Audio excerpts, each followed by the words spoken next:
Okay, I think everyone's in who's here. So welcome everyone to this Scorpio pre-full moon meditation. The exact moment of the full moon will be tomorrow, November 5th at 9:28 p.m. GMT. Right. We'll start by taking a brief look at the astrological chart for this full moon, which is at 24 degrees of Taurus opposite the sun in Scorpio. Of this opposition, DK says, in the polar opposite of Taurus, Scorpio, the personality is humbled and brought to grips with the soul. In that sign, the personality is, quote, occultly killed and then resurrected into air and light. Desire in Taurus becomes spiritual aspiration in Scorpio. The darkness of the experience in Scorpio becomes illumination in Taurus. For it must never be forgotten that where the pairs of opposites are concerned, they gain and profit from each other. For there is a direct line of force and of contact between the two. This is a fact which is seldom recognized. Okay, this full moon is the fourth supermoon in a row, fourth and last, a condition which intensifies the moon's overall potency, its subjective potency. As we know, full moons tend to intensify emotions. This full moon being opposite the sun in Scorpio, where so much emotional clearing is done, is particularly potent in this regard. Many of us, for example, are grieving and seeking to understand the, quote, love that underlies the happenings of the time, unquote, as regards last week's U.S. election, which will impact everyone on the planet. This feeling of being destabilized is much emphasized by the fact that Uranus, the planet of truth, equally and I'm sorry. I'm sorry. Let me start that again.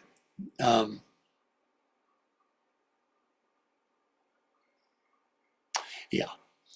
Okay, so that Uranus, the planet of truth, equality, and awakening, is in a tight conjunction with the moon, as you can see here, which just happens to be square the moon in the U.S. natal chart. So together, these lunar Uranian aspects are a signature for rebellious and revolutionary activity, which, no matter how distressing this may seem in the moment, will ultimately work to break the stagnant, outworn status quo. These old patterns are being earnestly brought to light by Pluto, which stands in the very last minutes of the anaretic degree of Capricorn, and which forms a trine with the moon and Uranus.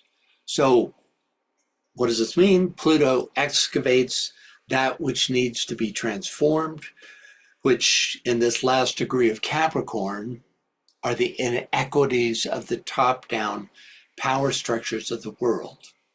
The exalted Taurian moon shines a spotlight on these issues, and Uranus and the sun make available those energies by which transformation becomes possible. It's not automatic, people have to take advantage of these energies.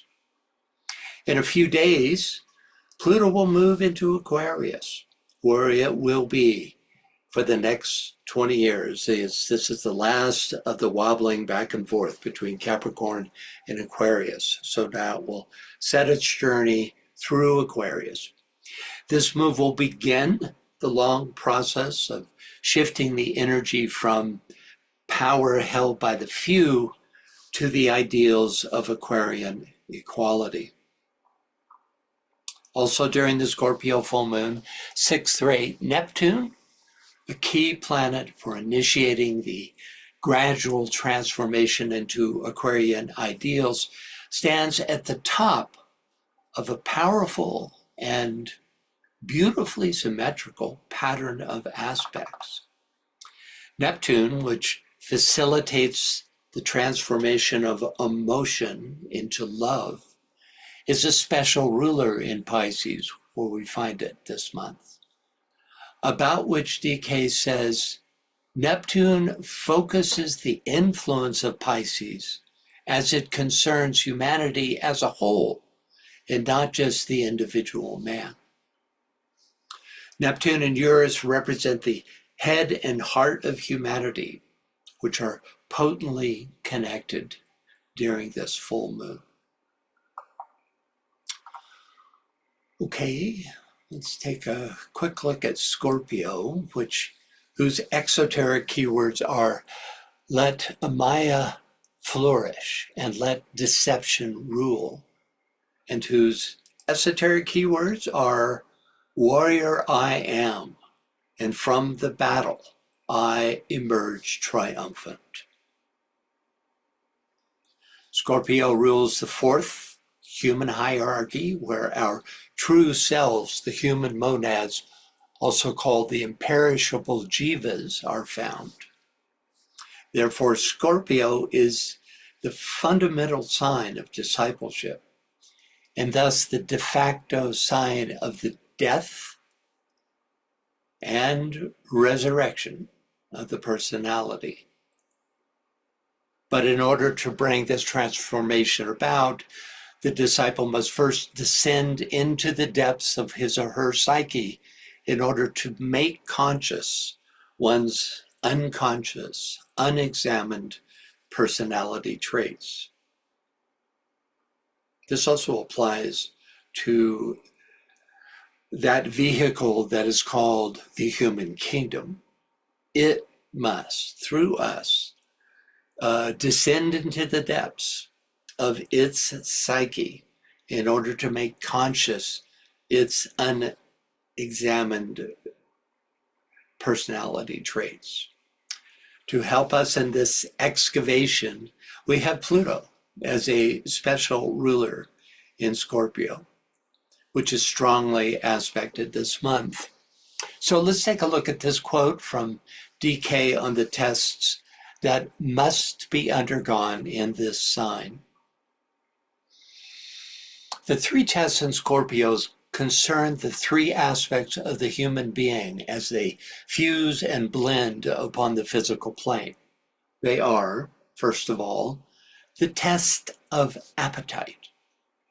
This appetite is the natural predilection and tendencies which are inherent in the animal nature, and these are mainly 3: sex, physical comfort, and money, as concretized energy. They are, secondly, the tests connected with desire and the astral plane.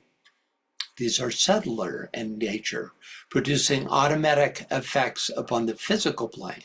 They are not inherent in the animal nature, but are imposed by the desire nature, and are again 3 in number: fear, hatred, and ambition, or desire for power.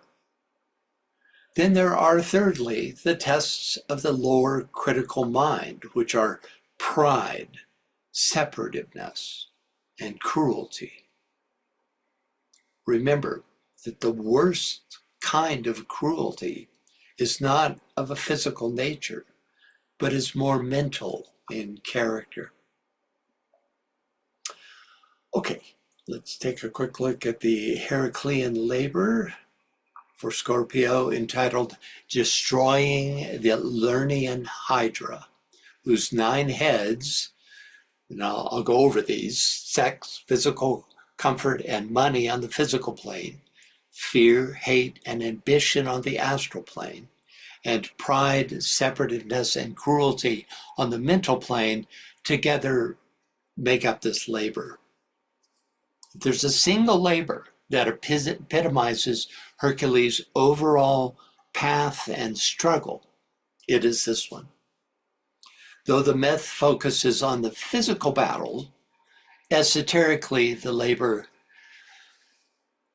unfolds in 3 phases. First must come a recognition within oneself, within ourselves, that the Hydra exists for eons. It hides itself in the caverns of the subconscious.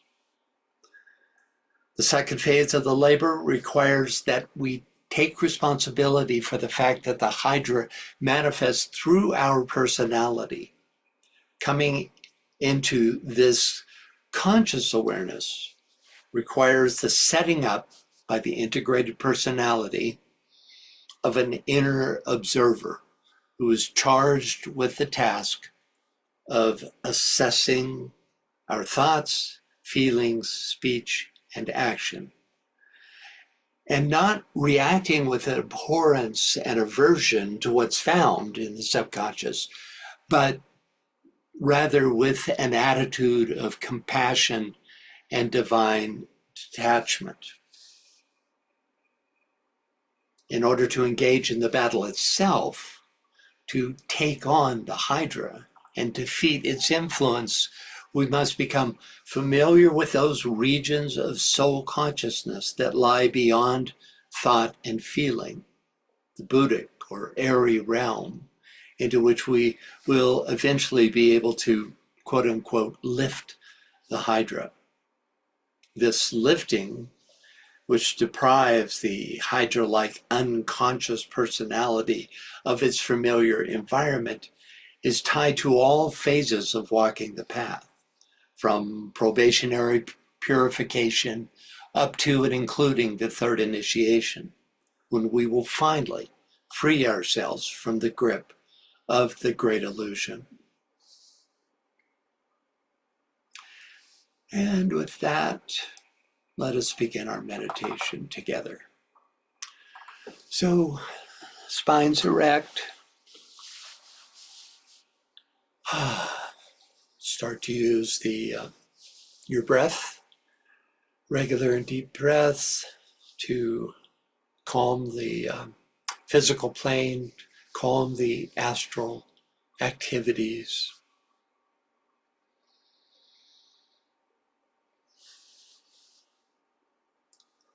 And now, as a group, let us lift our focus onto the mental plane. And there, enter into the presence of the soul.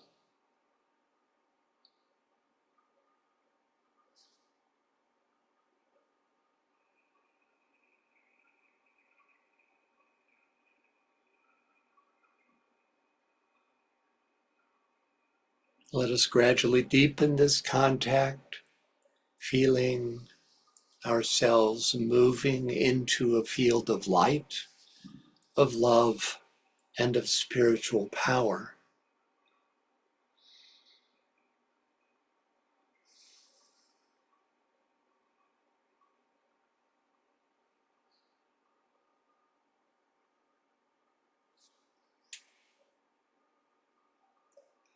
Now let us merge ourselves as individual souls into a deep sense of the group soul.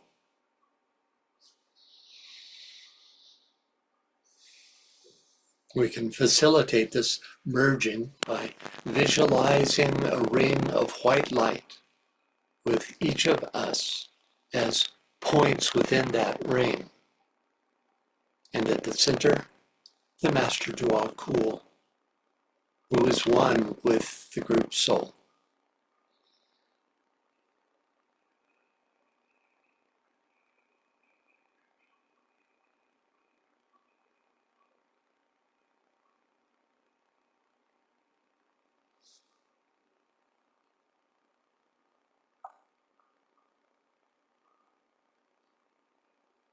As our unity strengthens, let us extend this sense of inclusive connection out to the spiritually minded people of the world, including all men and women of goodwill.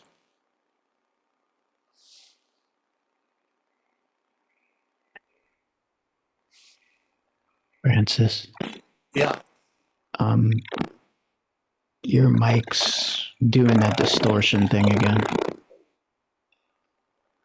okay.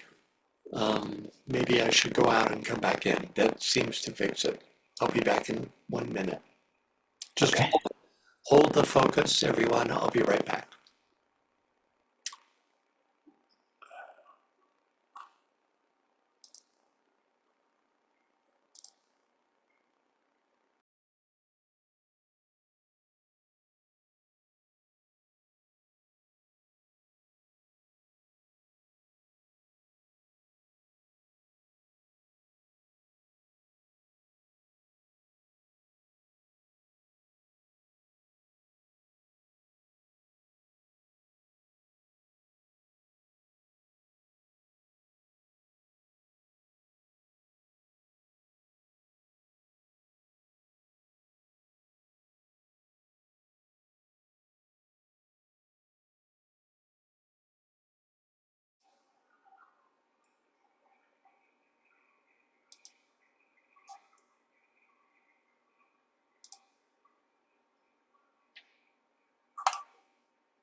Okay, let's see if that works.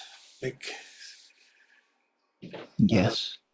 Is that better? Okay. Yeah. Good, good. That was relatively easy fix. Okay, so let's regather our point of focus. Keep that point of tension high in the head, which acts as a bridge to the soul, and continue our meditation. We'll again extend this sense of inclusive connection that we have built up out to the spiritually minded people of the world, including all men and women of goodwill. Now, in an act of further extension, let us visualize our group soul merging into the one soul of humanity.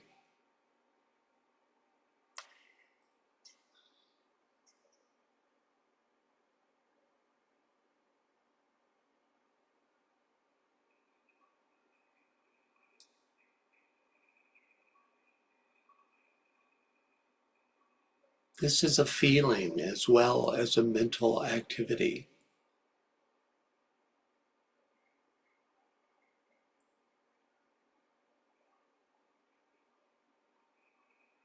In this act of inclusion comes the realization that there is no my soul and thy soul. In fact, it is in the living awareness of this unified field of consciousness that we can truly say, not is, but me. Well,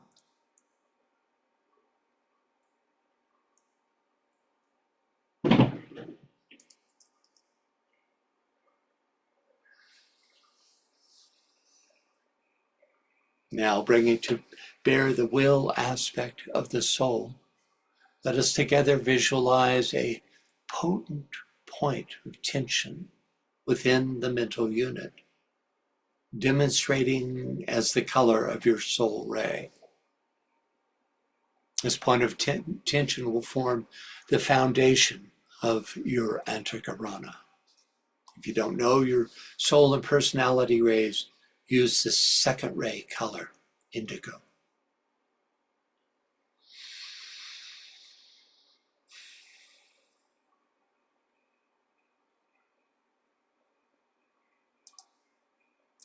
Now, let us visualize our dual-colored individual antakaranas made up of the colors of our personality and soul rays, connecting the mental unit with the monastic permanent atom. This is a visual exercise.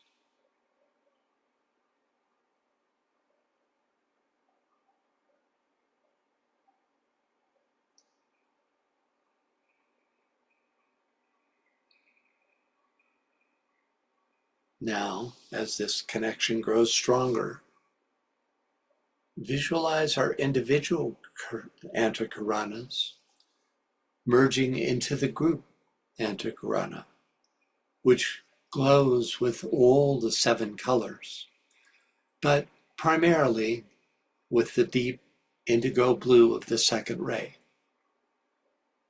reaching up into the realms of the spiritual triad.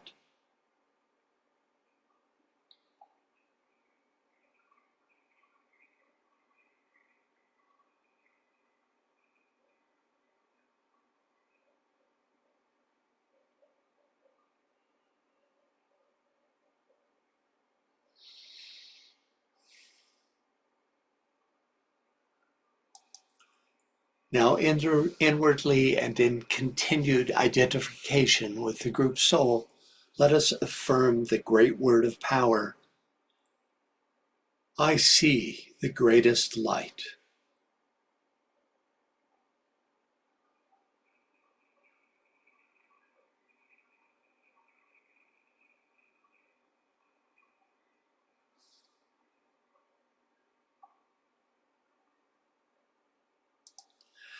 Now, from the point of group tension on the mental plane, let us imaginatively project a line of vivid, living white light into triadal realms.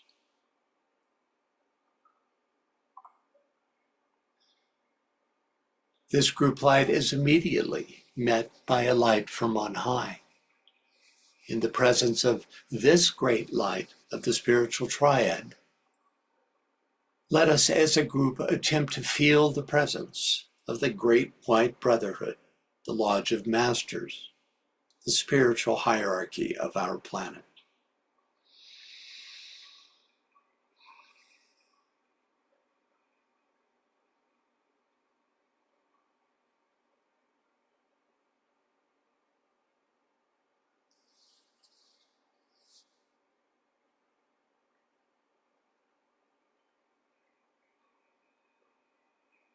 Now, with heartfelt gratitude, let us offer our salutations to the Masters and to the head of the hierarchy, the Christ.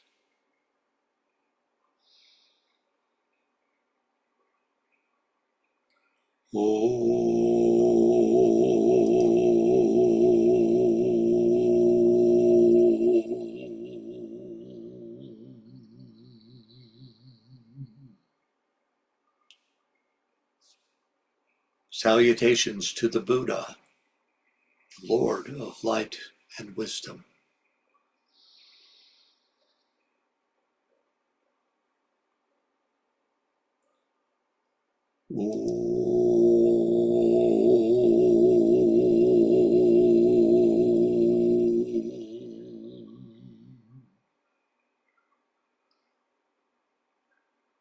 Salutations to the Christ, the Master of all masters.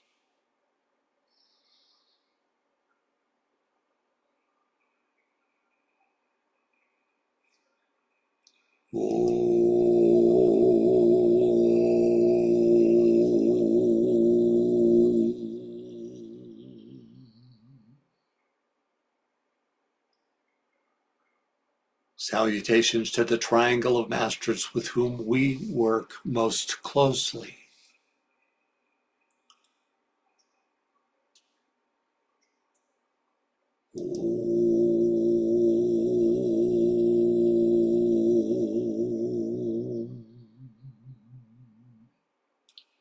Salutations to the Master Morya.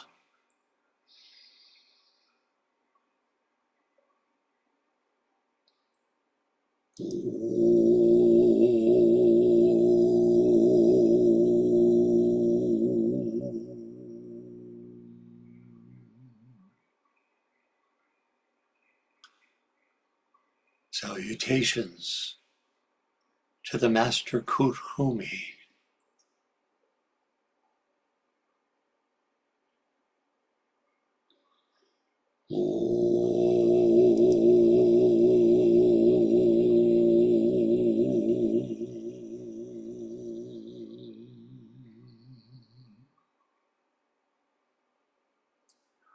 Salutations to the Master Dual Cool.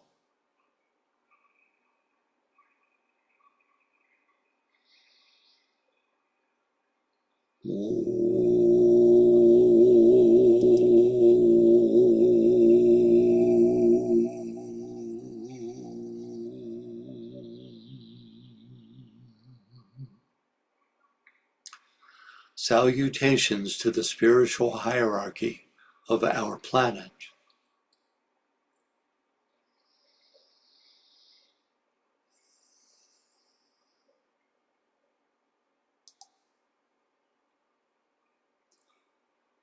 Now, as a group, let us lift our thoughts to Shambhala, the center where the will of God is known. And with deepest reverence and in all humility, attune to the presence of Sanat Kumara, standing at the center of Shambhala.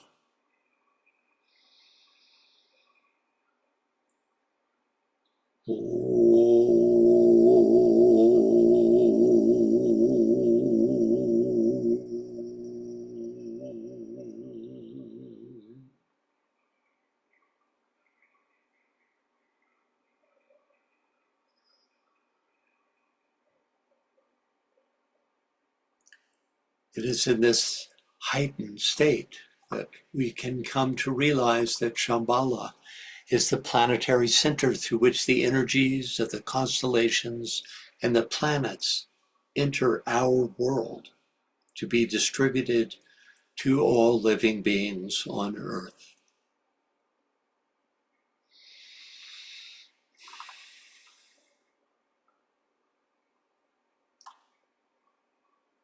Now, let us attune to the spiritual qualities emanating from the three planetary rulers of the sign Scorpio. Mars as the exoteric ruler, bringing forth the courage to face all outer opponents.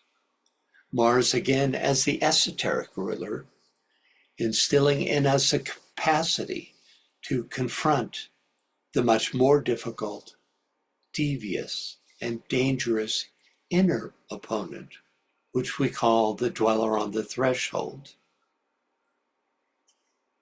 Mercury, Scorpio's hierarchical ruler, conveying the power of illumination.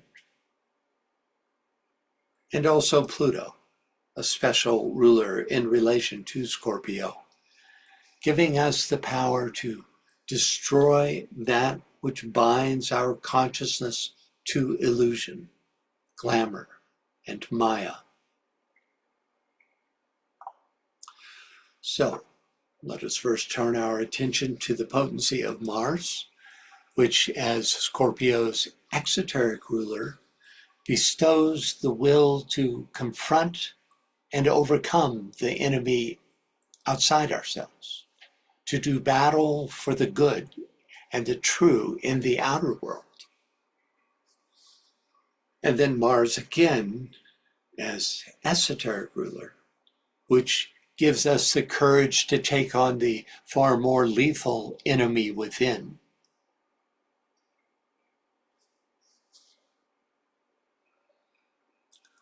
Let us take a moment to contemplate the nature of the Martian will, which bestows that steadfast determination to, quote unquote, fight to the death all vice and negativity, all that impedes us from our journey into the light of day.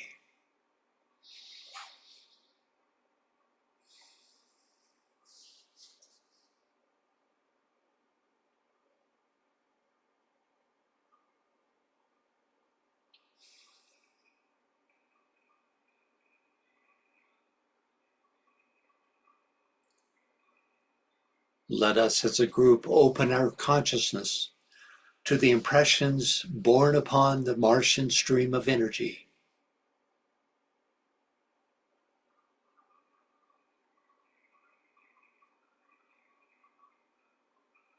Consider how you, your group, this group, might best channel the energy of steadfast courage and determination into the human kingdom.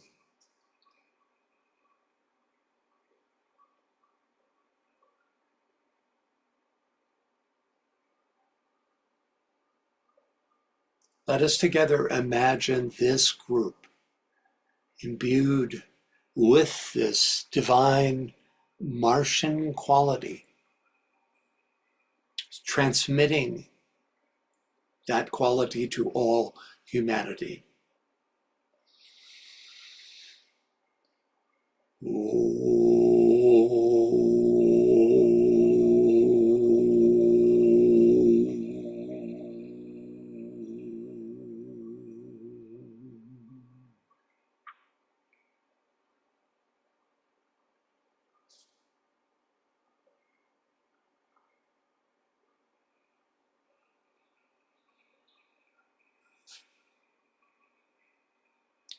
Now let us shift our focus to Pluto, a special ruler of Scorpio, and consider its ability to stamp out all energy patterns which stultify and suffocate the consciousness, to terminate all that blocks our realization of the soul.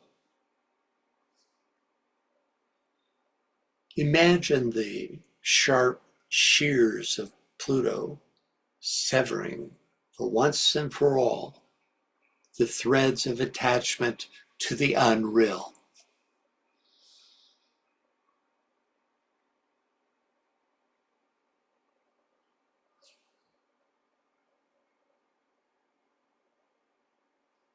Consider how you, your group, and this group might best channel Pluto's liberating energy for the betterment of all the energy systems of our planet.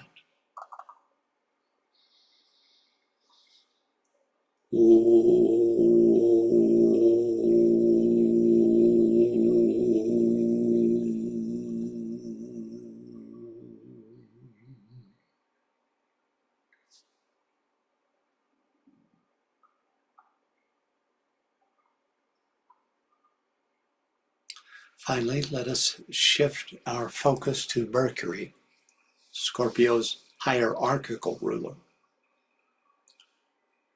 Consider its quality of transcendent light, which is the light of Buddhi, of pure reason.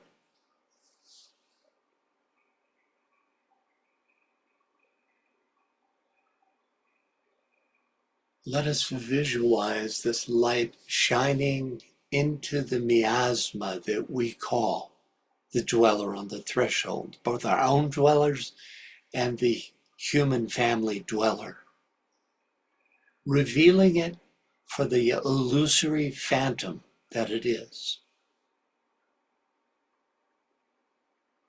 Visualize this great light devitalizing this phantom through an illumined understanding of its unreality, and thus opening the way for soul awareness.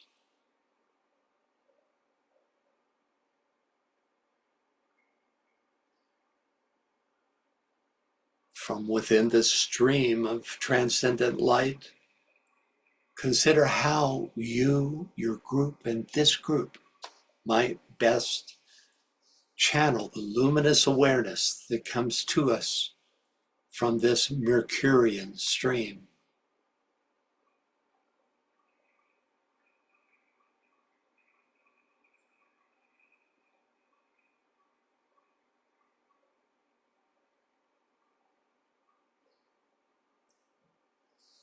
Now, as a group, let us transmit this light of pure reason to all humanity.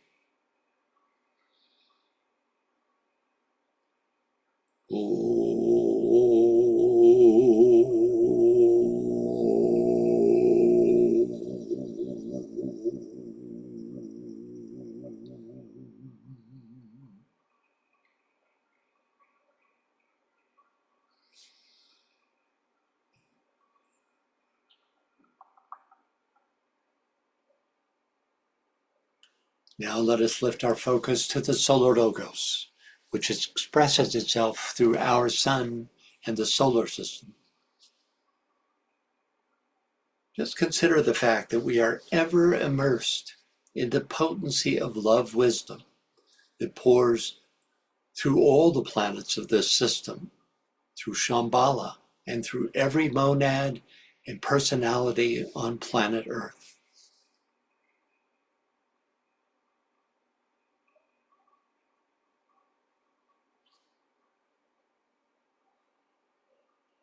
Now let us again lift our focus to the constellation Scorpio, radiating its particular quality of light. DK describes this light as, quote, Scorpio, the light of day. This is the place where three lights meet, the light of form, the light of soul, and the light of life. They meet, they blend, and they rise. Consider Scorpio's profound relationship to the fourth ray of harmony through conflict, and also via Mars and Pluto to the sixth and first rays.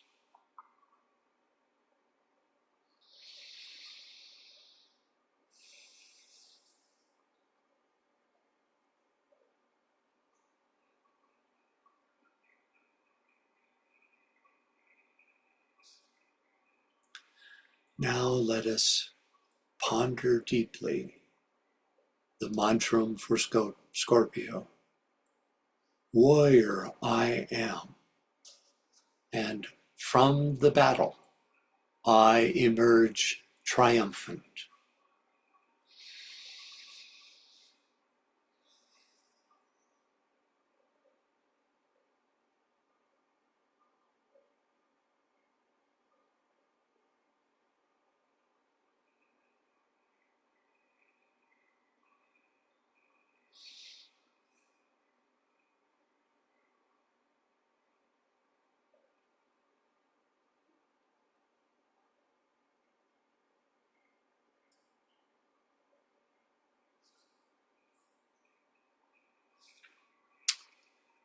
Finally, let us together visualize the following energetic downflow, starting in the constellation Scorpio, flowing down through the solar logos at the heart of the solar system into Shambhala, then on down through our monads into the hierarchy, through the great Lord, the Christ, and into and through the ashram with which you believe yourself to be increasingly associated. Then on down through the soul of this group and the groups with which you are affiliated.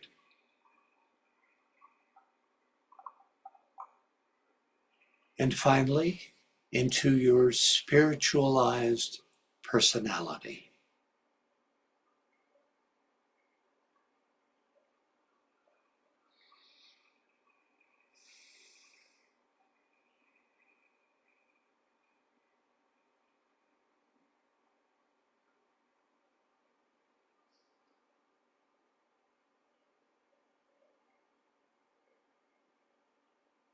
Now, while as a group still holding this high alignment,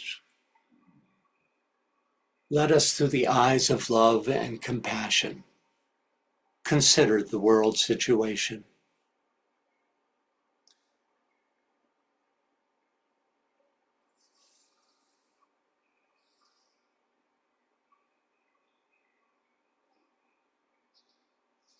Out of the many ways in which the redemptive energies of Scorpio might uplift humanity, focus in on one way.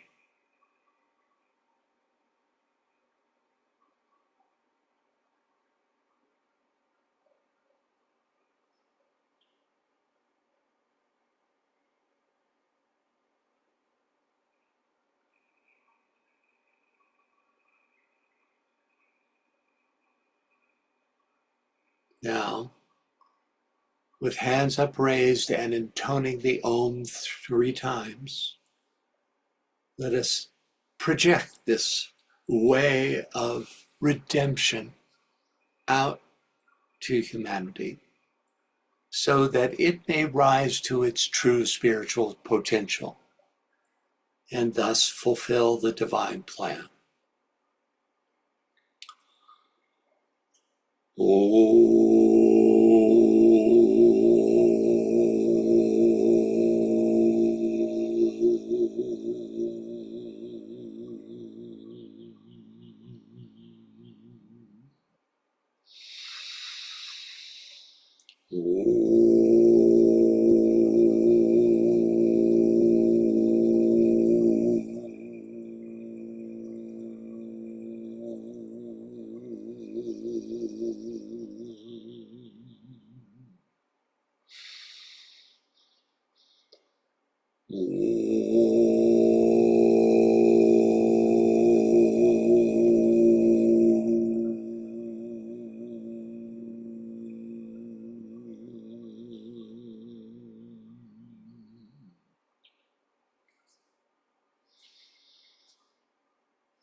We'll finish with a great invocation.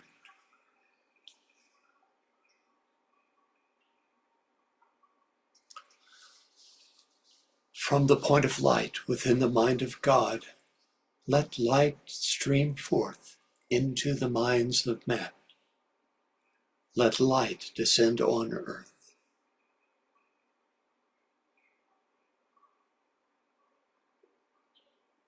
From the point of love within the heart of God, let love stream forth into the hearts of men. May Christ return to earth.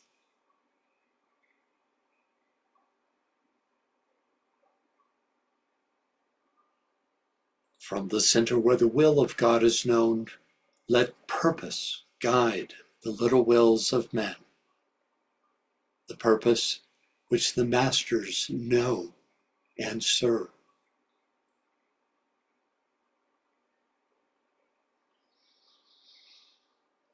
From the center which we call the race of men, let the plan of love and light work out.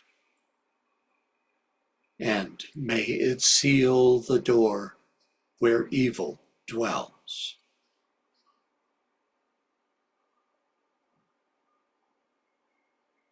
Let light and power and love restore the plan on earth.